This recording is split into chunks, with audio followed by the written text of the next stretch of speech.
नमस्कार। गनीमत है कि दिल्ली के मुख्यमंत्री अरविंद केजरीवाल की कोरोना रिपोर्ट नेगेटिव आई है।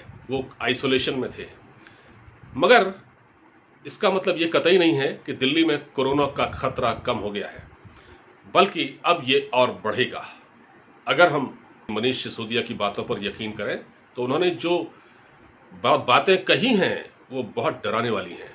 उन्होंने मीडिया के सामने बयान दिया और कहा कि आप सतर्क रहिए, क्योंकि 15 जून तक 44,000 केस सामने आ जाएंगे, जिसमें 6,600 बेड की ज़रूरत पड़ेगी। 30 जून तक 1 लाख केस सामने आ जाएंगे और 15,000 बेड की ज़रूरत पड़ेगी। 15 जुलाई तक 2.25 लाख मरीज सामने आएंगे, 33,000 बेड की ज़रूरत पड़ेगी।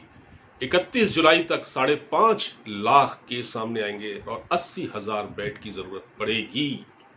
असल में मनीष सिसोदिया जो कि डिप्टी सीएम हैं, अरविंद केजरीवाल जब क्वारंटीन में थे तो उनको ही ये जिम्मेदारी दी गई थी और वो अपनी जिम्मेदारी को निभाते हुए ये बातें कह रहे थे। और उनका इशारा दरअसल ये था कि एक दिन पहले दिल्ली सरकार ने यह फैसला किया था, केजरीवाल ने बयान दिया था कि दिल्ली सरकार के अस्पतालों में केवल दिल्ली के लोग ही इलाज करा सकते हैं। तो इस बात को लेकर काफ़ी हंगामा हुआ, ये बात इसने तूल पकड़ा और इसके बाद ये हुआ कि दिल्ली के जो लेफ्टिनेंट गवर्नर हैं अनिल बैजल, जब उन तक ये बात पहुंची तो उन्होंने केजरीवाल के फैसले को पलटते हुए कहा कि नहीं, दिल्ली सबकी है, बाहरी या भीतरी का कोई सवाल इसमें पैदा नहीं होता, इस तरह की बातें ठीक नहीं है। तो अब जो केजरीवाल के जो डिप्टी सीएम है, सरकार के जो डिप्टी सीएम है सिसोदिया, जो इन्होंने जो आज आंकड़े दिए हैं वो चौंकाने वाले आंकड़े हैं। और इन आंकड़ों के जरिए कहीं ना कहीं लेफ्टिनेंट गवर्नर को ये बताने की कोशिश की जा रही है, देखिए आपने तो फैसला पलट दिया, लेकिन जब इतने बेड का इंतजाम करना पड़ेगा, 31 जुलाई तक जब 5 लाख केस सामने आएंगे, 80,000 बेड की जरूरत पड़ेगी, तो क्या आप करेंगे इसका इंतजाम? कौन करेगा? तो सिसोदिया इस पूरे मामले में बैजल से मिले भी थे, लेकिन बैजल की ओर से कोई सकारात्मक जवाब इनको नहीं मिला। और उन्होंने कहा, ये तो माना कि स्थिति काफ़ी गंभीर है, और जैसे कि दिल्ली के स्वास्थ्य मंत्री सत्येंद्र जैन ने भी ये कहा कि दिल्ली में कम्युनिटी स्प्रेड हो चुका है, हम तो ये मान चुके हैं। उन्होंने बाकायदा ये बात मानी कि दिल्ली में कम्युनिटी स्प्रेड हो चुका है, लेकिन केंद्र सरकार के अधिकारी ये बात मानने को तैयार नहीं है, हम तो कह रहे हैं। तो अब यहाँ भी एक तरह से तलवारें खिंची हुई हैं, एक तरह से ये, क्योंकि सिसोदिया थोड़ा सहज आदमी है, इसलिए उन्होंने बातें थोड़ा सा सभ्य तरीके से कहीं थोड़ा, लेकिन उनमें उनकी जो नाराज़गी थी वो साफ नज़र आ रही थी कि अगर हम 80,000 बेड की बात कर रहे हैं तो फिर ये कहाँ से आएंगे, क्या ये केंद्र सरकार करेगी? और हमने तो इसीलिए कहा था कि दिल्ली के अस्पतालों में दिल्ली के लोगों का इलाज होगा। अब लेफ्टिनेंट गवर्नर करें इसका क्या करना है, कैसे करना है, वो जाने। देखिए, दिल्ली की स्थिति बहुत गंभीर हो रही है। दिल्ली में मॉल शॉल, दुकानें वगैरह सब खुल चुके हैं, दिल्ली में आवाजाही अच्छी खासी है, और ऑटो रिक्शा में या देखा जाए तो ई रिक्शा में सब लोग जैसे पहले चलते थे वैसे चल रहे हैं। दुकानों पर ठीक ठाक भीड़ है, मॉल भी खुल गए हैं, लोग भी आ रहे हैं। हालांकि मॉल में भी आमद कम है, इसके बावजूद क्योंकि सब कुछ खुला हुआ है, इसलिए इसका स्प्रेड या ऐसी स्थिति आना तो ये जाहिर बात है आएगी। लेकिन सवाल ये है कि जब आप ये कह रहे हैं कि जब 31 जुलाई तक 5 लाख केस आ जाएंगे, तो क्या इस बात की संभावना आपको पहले नहीं थी? जब आपने सब कुछ आवागमन सुचारू कर दिया, लोगों का आना जाना शुरू कर दिया, आपने ये भी कहा कि हम अर्थव्यवस्था को तबाह होते नहीं देख सकते, यानी हमारे पास पैसा भी नहीं है, तब आपने केंद्र सरकार से पैसा भी मांगा। लेकिन जब पैसा आपके पास था तब आपने अखबारों में और टेलीविजन में विज्ञापन दे देकर उस पैसे को लुटाया।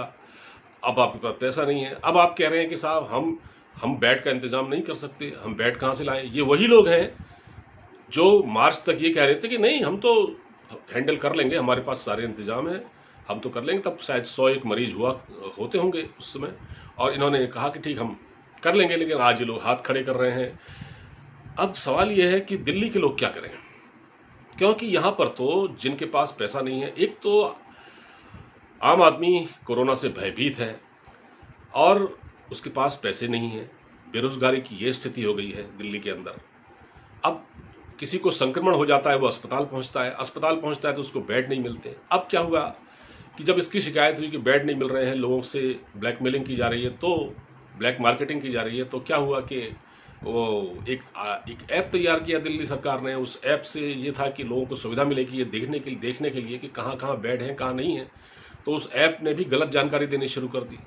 उस ऐप में भी कोई सही जानकारी नहीं थी। मिसाल के तौर पर एक खबर थी जिसमें ये बताया गया है कि एक व्यक्ति ने जब पता किया कि दिल्ली में इस वक्त कितने बेड अवेलेबल हैं, तो उस ऐप ने बताया 8,821 बेड खाली हैं। लेकिन जब जाकर देखा गया तो सच्चाई ये थी कि 4,487 बेड ही थे। तो ये तो उस ऐप की सच्चाई है। दूसरी ओर ये भी है कि जो अस्पताल है, प्राइवेट अस्पताल, दिल्ली सरकार ने कहा था कि प्राइवेट अस्पताल आपका इलाज करेंगे, उसमें कोई नानुकुर नहीं होगी। केंद्र सरकार, दिल्ली सरकार के अस्पताल तो करेंगे ही, प्राइवेट भी करेंगे। लेकिन प्राइवेट अस्पतालों में जो 5 लाख तक का लोगों का एक इंश्योरेंस होता है, तो वो इलाज कराने जब पहुंचते हैं, जब वो बाहर इलाज करा के आते हैं, तो उनका बिल आता है 15 लाख रुपए। 5 लाख तक का होता है जो इंश्योरेंस, और 15 लाख तक का बताया जाता है कि उनसे वसूल रहे हैं, और उसमें हम पीपीई किट्स का चार्ज भी ले रहे हैं। तो ये क्या हो रहा है, इस चीज़ को देखना होगा कि दिल्ली सरकार से वाकई बहुत बड़ी मिसहैंडलिंग हुई है। और मुझे ये कहने में कोई गुरेज नहीं है कि ये सरकार प्रशासनिक तौर पर अपना कार्य नहीं कर पा रही है। इसने सिर्फ लोगों को भ्रम में रखा और बड़े बड़े दावे किए। आज दिल्ली से लोग, दिल्ली की सरकार, दिल्ली की जनता इस सरकार से बिल्कुल बेजार हो चुकी है, नाराज़ हो चुकी है। और ये लोग लगातार बड़े बड़े बयान दे रहे थे कि हम ये कर देंगे, वो कर देंगे। अब ऐसा कुछ हो नहीं रहा है। हर तरह से राजनीति हो रही है। और देखिए, एक मीडिया है, मीडिया कर्मी दिल्ली में अजय झा, जिनका लगातार सोशल मीडिया पर वीडियो शेयर किया जा रहा है, वो काफ़ी परेशान हैं बेचारे। उनके परिवार के 2 लोगों की मौत हो चुकी है कोरोना में, रिश्तेदारों की मौत हो चुकी है, बाकी परिवार के ज़्यादातर लोग संक्रमित हैं। अगर आप उनका सोशल मीडिया पर वीडियो देखेंगे तो आपको बहुत बुरा लगेगा, वो ये क्या हो रहा है। और उस पर राहुल गांधी ने उसके वीडियो को शेयर भी किया है और उसकी मदद करने की भी बात कही है। ये स्थिति है दिल्ली में, हम क्या कर रहे हैं आखिर। मेरा तो सिर्फ यही कहना है लोगों से कि भाई आप अपना ख्याल खुद रखिए। एक इस तरह से जो राज्य सरकारें जिस तरह काम कर रही हैं, उन्होंने लगभग इस पर सरेंडर कर दिया है और वो आपके लिए कोई मदद नहीं करेंगी। आप अपना ख्याल खुद रखिए, घर में रहिए जितना हो सके, और ना केंद्र सरकार आपके लिए कुछ कर पाएगी, ना राज्य सरकार आपके लिए कुछ कर पाएगी। तो फिलहाल ये जानकारी आपसे मैंने शेयर की। आपको अगर ये वीडियो अच्छा लगा हो तो इसे शेयर कीजिए, जितना हो सके फॉरवर्ड कीजिए। और अब मुझे इजाज़त दीजिए, अपना ख्याल भी रखिए। नमस्कार।